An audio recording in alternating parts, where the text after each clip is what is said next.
কোরআন শরীফ বুঝতে হলে মৌলভী সাহেবের কাছে যেতে হবে, কোরআন দিন বুঝতে হলে মৌলানার কাছে যেতে হবে, আলেম সাহেবের কাছে যেতে হবে। আমি আলেমদেরকে অশ্রদ্ধা করছি না, যারা হক্কানি আলেম, যারা সত্যনিষ্ঠ আলেম, অবশ্যই তাদেরকে সম্মান করব। কিন্তু আমাদের কথা হচ্ছে যেটা আল্লাহ কোরআনে বলেন নাই, যেটা আল্লাহ করেন না, যেটা আল্লাহ রাসূল করেন নাই, কেন আপনারা মিথ্যা মিথ্যা কথা বানিয়ে মানুষকে বিভ্রান্ত করেন? কেন আপনারা মানুষের মাঝে এরকম অনৈক্য সৃষ্টি করে রাখেন? কেন এত মাযহাব তারিকা সৃষ্টি হলো? আল্লাহ রাসূলের সময় কি এত মাযহাব তারিকা ছিল?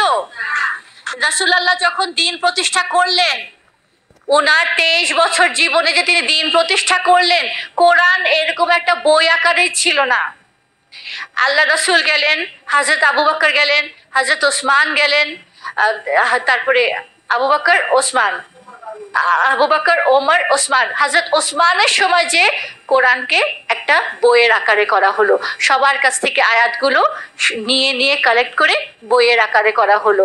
তাহলে তখন তো কোনো কোরআন ছিল না, তখন তো কোনো মাদ্রাসা ছিল না, তখন তো কোনো মুফতি ছিল না, মুহাদ্দিস ছিল না, শাইখ ছিল না, কিচ্ছু ছিল না। কিন্তু তখন সমাজে শান্তি ছিল, সেখানে নিরাপত্তা ছিল, সেখানে সুবিচার ছিল, সেখানে নারীদের সম্মান ছিল, সেখানে কোনো ধর্ম ব্যবসা ছিল না, সেখানে কোনো জঙ্গিবাদী কর্মকাণ্ড ছিল না, সেখানে কোরআনের আয়াত দিয়ে মানুষকে বিভ্রান্ত করে জঙ্গিবাদ বা জঙ্গি বানানো হচ্ছিল না। আজকে 1400 বছর পরে কোরআন, সেই অখণ্ড কোরআন আছে, সেই অখণ্ড কোরআন আজও আছে, কিন্তু এই কোরআনের শিক্ষা মানুষের মাঝে আর নাই। কারণ এক শ্রেণী ধর্ম ব্যবসায়ীরা এই কোরআনকে নিজের হাতে কুক্ষিগত করে এই শিক্ষা, প্রকৃত শিক্ষা মানুষের কাছে দেয় নাই। কারণ তারা এটাকে রুজি রুটি হিসাবে এতদিন পর্যন্ত এটাকে বিক্রি করে করে খেয়েছে। আমাদের ইমামুজ্জামান বইয়ের মধ্যে বলেছেন ধর্ম ব্যবসা হারাম, দিনের বিনিময়ে টাকা রোজগার করা হারাম। এটা কোরআনের কথা, আমার কথা না, আমার ইমামুজ্জামানের কথা না।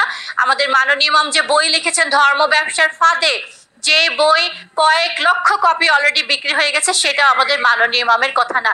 প্রত্যেক গ্রন্থ থেকে, ধর্মগ্রন্থ থেকে, প্রত্যেক নবীদের কথা থেকে তিনি এটাই প্রমাণ করেছেন।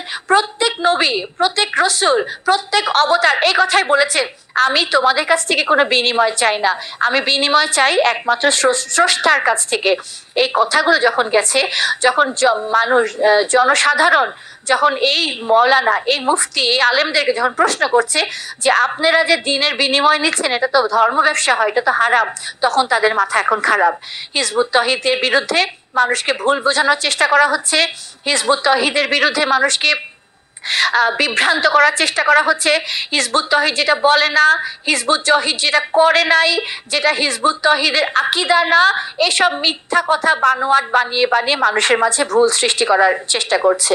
এবং যারা এই ওয়াইজদের, এই ধর্ম ব্যবসায়ীদের যারা অন্ধ অনুসারী, তারা কিচ্ছু পড়ে না, না তারা কোরআন পড়ে, না তারা হাদিস পড়ে, না তারা ইতিহাস জানে, না তারা কিচ্ছু জানে।